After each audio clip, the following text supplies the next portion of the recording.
Hello everyone, আমি জিতেন যুগী, গগনাবাদ উচ্চ মাধ্যমিক বিদ্যালয়ের ভৌতবিজ্ঞান বিষয়ের শিক্ষক।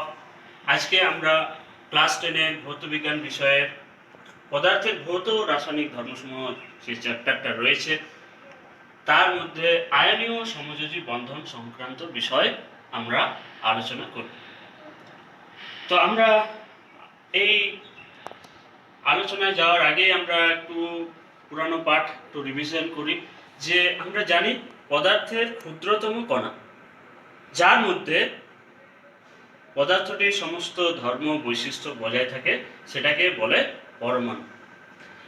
এবং আমরা এটাও জানি যে পরমাণু কিন্তু এককভাবে থাকতে পারে না, পরমাণু স্বাধীনভাবে থাকতে পারে না। কয়েকটা মাত্র বাদ দিলে, কয়েকটা মৌল বাদ দিলে, এখানে আমি লিখে দিয়েছি হিলিয়াম, নিয়ন, আর্গন, এই মৌলগুলো, অর্থাৎ আমি এখানে আবার রিপিট করি, হিলিয়াম, নিয়ন, আর্গন, ক্রিপ্টন, জেনন আর রেডন। সরি, রেডন হলো আরএন। এই ছটা মৌল এরা কেবলমাত্র দেখা যায় এরা কারোর সঙ্গে আর যুক্ত হয়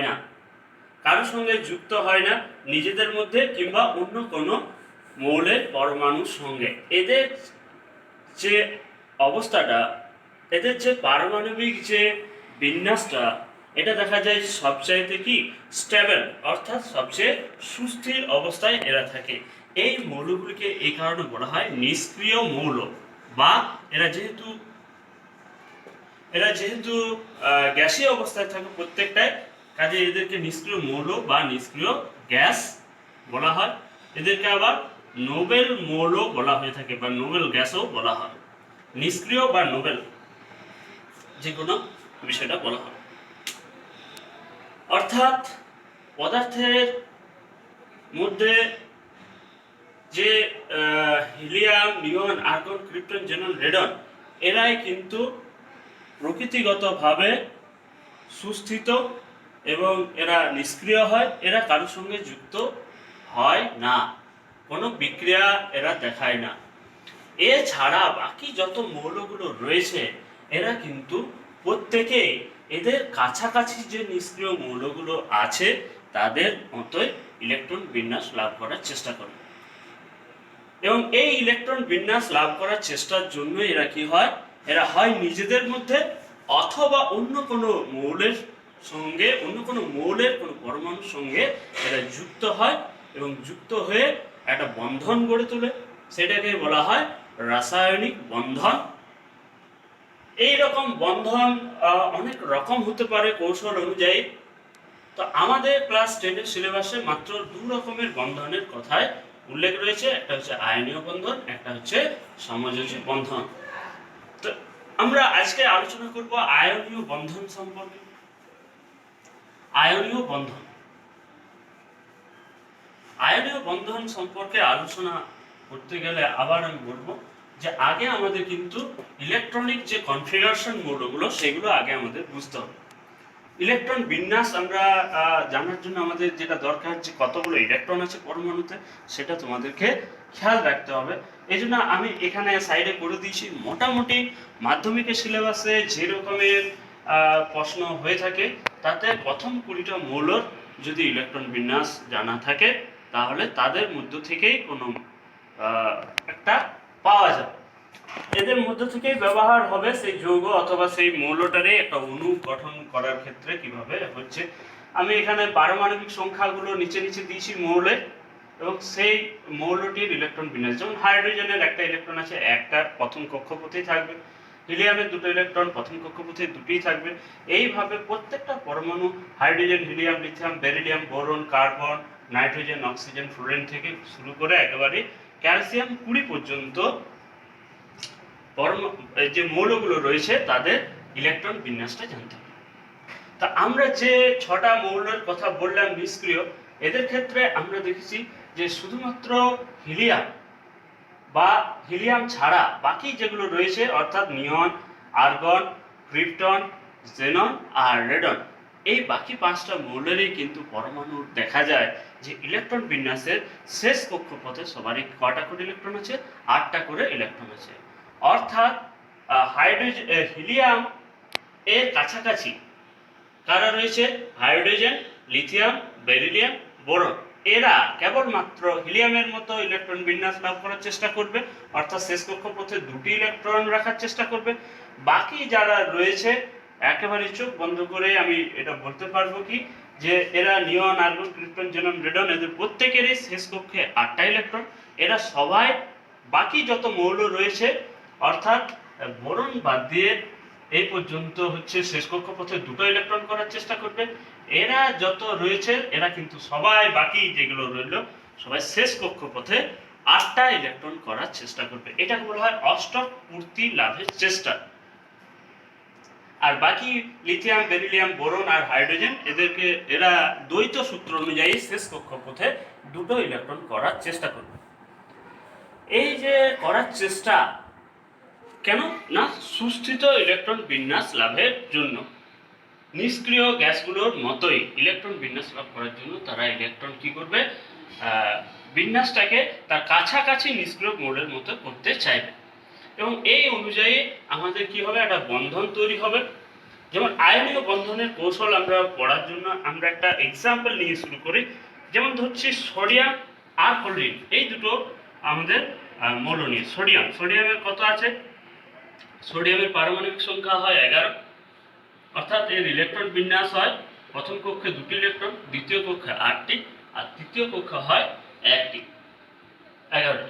আর ক্লোরিনের পরমাণুর পারমাণবিক সংখ্যা হচ্ছে 17, এর ইলেকট্রন বিন্যাস হয় 2,8,7।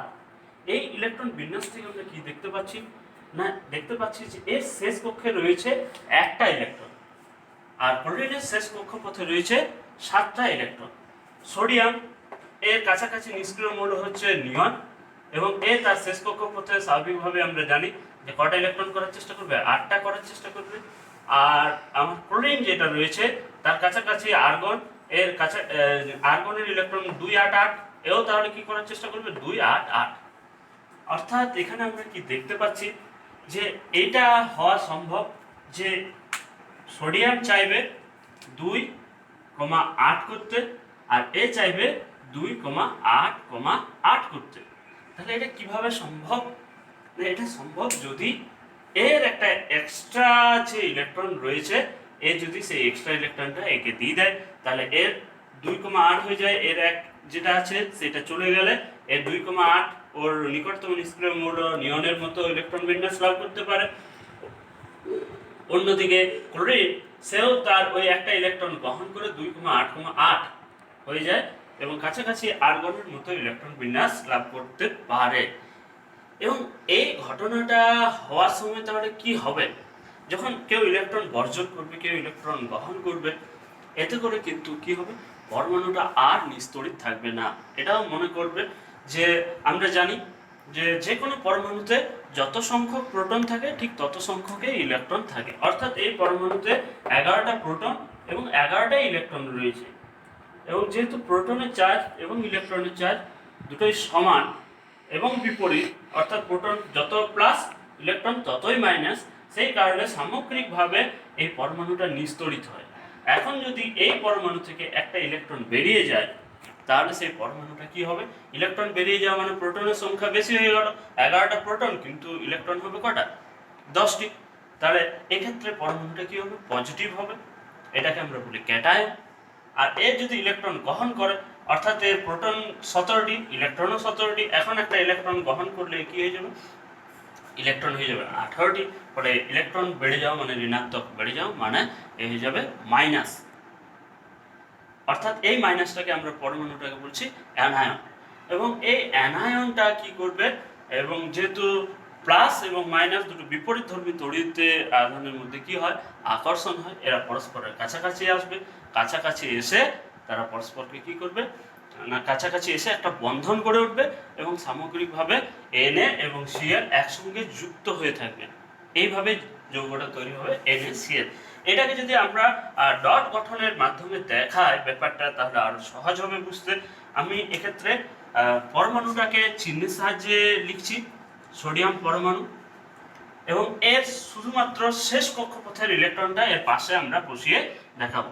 এইটা আমরা বলছি সোডিয়ামের একটি শেষ কক্ষের পরমাণু। এই যে সোডিয়ামের শেষ কক্ষপথের যে ইলেকট্রন, সোডিয়ামের শেষ কক্ষপথের যে ইলেকট্রন, সেটাকে আমরা সোডিয়ামের চিহ্নের পাশে লিখলাম।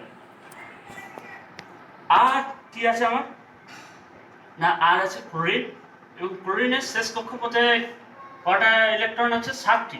আমি 7টি ইলেকট্রনকে এখানে কালো চিহ্ন দিয়ে যদিও আমরা আলাদা করে দেখাচ্ছি, কিন্তু ইলেকট্রন এমনিতে প্রোটনের সোডিয়ামেরও যা, ক্লোরিনেরও তা, কিন্তু আলাদা যেহেতু মৌল, সেই জন্য আলাদাভাবে ইলেকট্রনগুলো বোঝাবার জন্য আমরা আলাদা কালি ব্যবহার করলাম। এক্ষেত্রে 2 2 4 2 6 1 7। এইবার কি হবে না, যদি এই সোডিয়াম পরমাণুটা তার একটা ইলেকট্রন একে দিয়ে দেয়, তাহলে কি হবে না, তাহলে যেটা হবে, সোডিয়ামটা আর তো পরমাণু অবস্থায় থাকবে না, একই হয়ে যাবে, আয়নে পরিণত হয়ে যাবে, এবং এটা হচ্ছে ক্যাটায়ন। এর ইলেকট্রন বিন্যাস তাহলে প্রথমে কত ছিল? 2,8,1। তাহলে সোডিয়ামের যে ইলেকট্রন বিন্যাস 2,8,1, ক্লোরিনের ইলেকট্রন বিন্যাস হচ্ছে 2,8,7। শেষ কক্ষের যে ইলেকট্রন, এগুলোকে বলা হয় যোজ্যতা কক্ষের ইলেকট্রন। যোজ্যতা কক্ষের ইলেকট্রন সোডিয়ামের ক্ষেত্রে হচ্ছে 1, আর ক্লোরিনের ক্ষেত্রে যোজ্যতা কক্ষের ইলেকট্রন হচ্ছে 7। এইভাবে যদি আমরা ডটের মাধ্যমে যোজ্যতা কক্ষের ইলেকট্রনগুলোকে চিত্রিত করি, তাহলে যে গঠনটা পায় সেটাকে বলা হয় এটাকে বলা হয় ইলেকট্রন ডট গঠন। সেই ইলেকট্রন ডট গঠনের মাধ্যমে আমরা কি বলছিলাম, যে সোডিয়াম পরমাণু যদি তার শেষ কক্ষের একটা ইলেকট্রন কি করে, বর্জন করে দেয় মাইনাস, তাহলে এই যখন এটা বর্জন করে দেবে, ক্লোরিন পরমাণু যদি সেই ইলেকট্রনটা গ্রহণ করে, তাহলে সোডিয়াম পরমাণুটা আর কিন্তু নিস্তড়িত থাকবে না, সোডিয়াম পরমাণুটা সেক্ষেত্রে হয়ে যাবে প্লাস, সোডিয়াম পরমাণু প্লাসে পরিণত হবে। অপরপক্ষে যেটা ক্লোরিন পরমাণু আছে, সেই ক্লোরিনটা কিন্তু কি হয়ে যাবে, মাইনাস হয়ে যাবে, ক্লোরিন পরমাণু হয়ে যাবে মাইনাস। এর ইলেকট্রন বিন্যাসটা দাঁড়াবে 2,8, এর ইলেকট্রন বিন্যাস হবে 2,8,8। এবং এইভাবে ইলেকট্রন একজন বর্জন একজন গ্রহণের মাধ্যমে সে তাদের নিকটতম নিষ্ক্রিয় মৌল একজন নিয়ন, অর্থাৎ সোডিয়াম নিয়নের মতো ইলেকট্রন বিন্যাস লাভ করলো, আর্গন ক্লোরিন আর্গনের মতো ইলেকট্রন বিন্যাস লাভ করলো। এইভাবে তারা সুস্থিত অবস্থায় পৌঁছালো ইলেকট্রন বিন্যাসের দিক থেকে। কিন্তু সাথে সাথে যেহেতু তারা আয়নে পরিণত হয়েছে, তড়িৎগ্রস্ত হয়েছে, এবং দুটো আমরা জানি বিপরীত ধর্মী তড়িতের মধ্যে পরস্পরে কি থাকবে, আকর্ষণ থাকবে। সেই আকর্ষণের জন্য তারা আবার কি হবে, আরো কাছাকাছি আসবে, এবং কাছাকাছি এসে তারা একটা বন্ধনে আবদ্ধ হবে, এবং এরা এইভাবে যৌগটা তৈরি করবে NaCl, সোডিয়াম ক্লোরাইড যৌগ।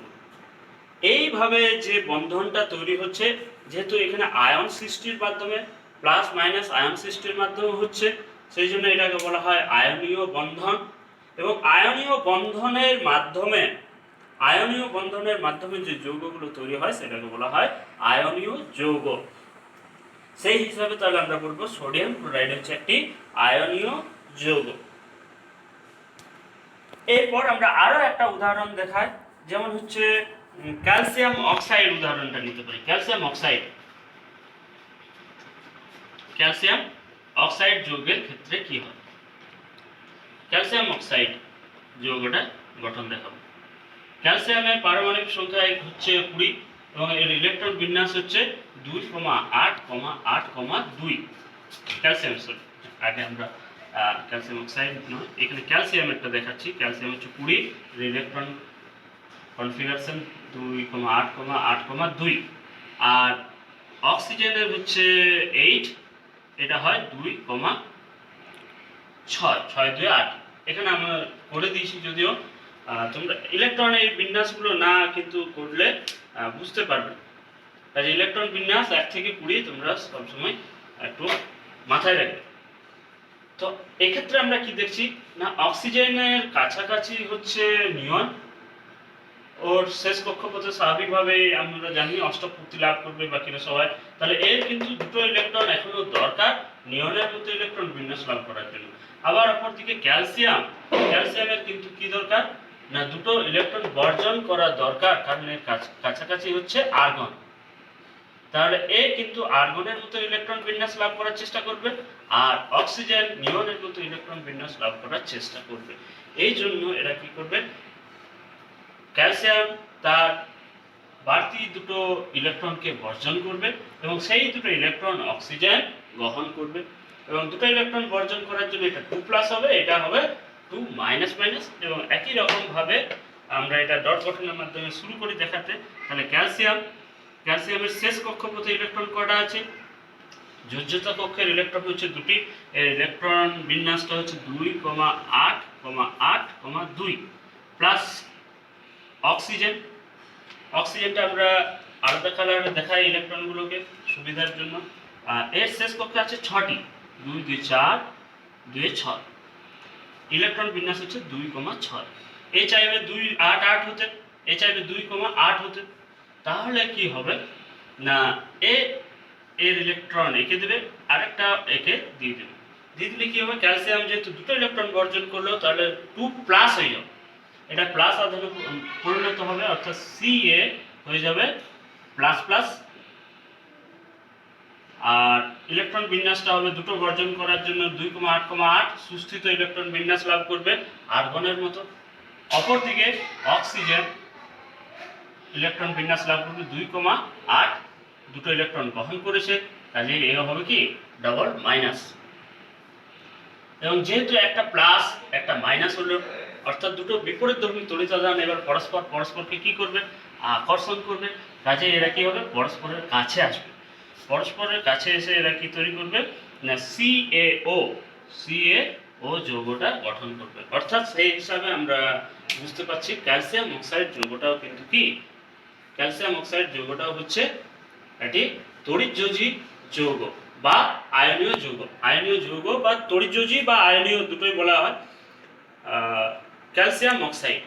আমরা আরেকটা এক্সাম্পল করছি লিথিয়াম হাইড্রাইড যৌগটা কি রকম ভাবে তৈরি হয়, ইলেকট্রন ডট গঠনের মাধ্যমে বোঝার চেষ্টা করব যৌগটি কি রকম যৌগ হচ্ছে। লিথিয়াম হাইড্রাইড LiH, লিথিয়াম হচ্ছে 3, Li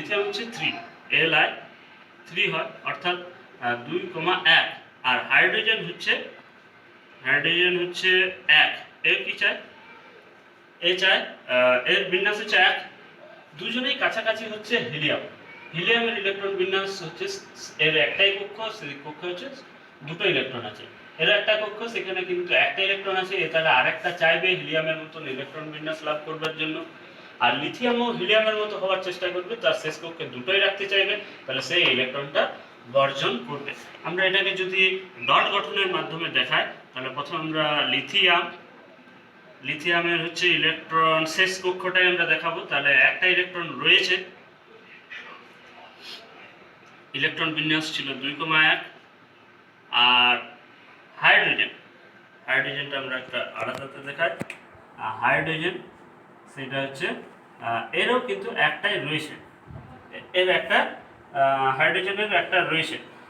এইবার এরা যখন কি করবে, এর ইলেকট্রন বিন্যাস 1, এর চাইবে 2 হতে, তাহলে এর বা শেষ কক্ষে থাকা যোজ্যতা কক্ষের ইলেকট্রন কি করবে, একে দান করবে, দান করার সঙ্গে সঙ্গে আর এই গ্রহণ করার সঙ্গে সঙ্গে দান করার সঙ্গে সঙ্গে এটা কি হবে, ইলেকট্রন বেরিয়ে যাওয়া মানে প্লাস হবে, ইলেকট্রন গ্রহণ করা মানে মাইনাস হবে, অর্থাৎ Li হয়ে যাবে প্লাস আর হাইড্রোজেনটা হয়ে যাবে মাইনাস, ইলেকট্রন গ্রহণ করে মাইনাস, এর ইলেকট্রন বিন্যাস একেবারেই হিলিয়ামের মতো হয়ে যাবে, আর এরও ইলেকট্রন বিন্যাস হয়ে যাবে হিলিয়ামের মতো, অর্থাৎ শেষ কক্ষে মানে প্রথম একটাই কক্ষ, সেই কক্ষে দুটো ইলেকট্রন হয়ে গেল, এরও শেষ কক্ষে দুটো ইলেকট্রন হয়ে গেল। এবং এই হওয়াতে এরা সুস্থিত হলো উভয়ে, এবং সুস্থিত হওয়ার সঙ্গে সঙ্গে এরা আবার আয়নও পরিণত হয়েছে, আয়ন হওয়ার জন্য পরস্পরকে আকর্ষণ করবে এবং তারা পরস্পরের মধ্যে আবদ্ধ থাকবে একটা বল দ্বারা, একটা বন্ধন দ্বারা, এবং সেইভাবে এই যৌগটা তৈরি হবে লিথিয়াম হাইড্রাইড LiH, অর্থাৎ লিথিয়াম হাইড্রাইড যৌগটা হচ্ছে একটা আয়নীয় যৌগ বা তড়িৎযোজী যৌগও বলে থাকি। এবং এই ক্ষেত্রে যে যৌগটা যে পদ্ধতিতে তৈরি হলো, যে বন্ধনের মাধ্যমে তৈরি হলো, সেটা হচ্ছে আয়নীয় বন্ধন। এবার তোমাদেরকে আমার কাজ দেওয়া থাকছে ম্যাগনেসিয়াম ক্লোরাইড আর সোডিয়াম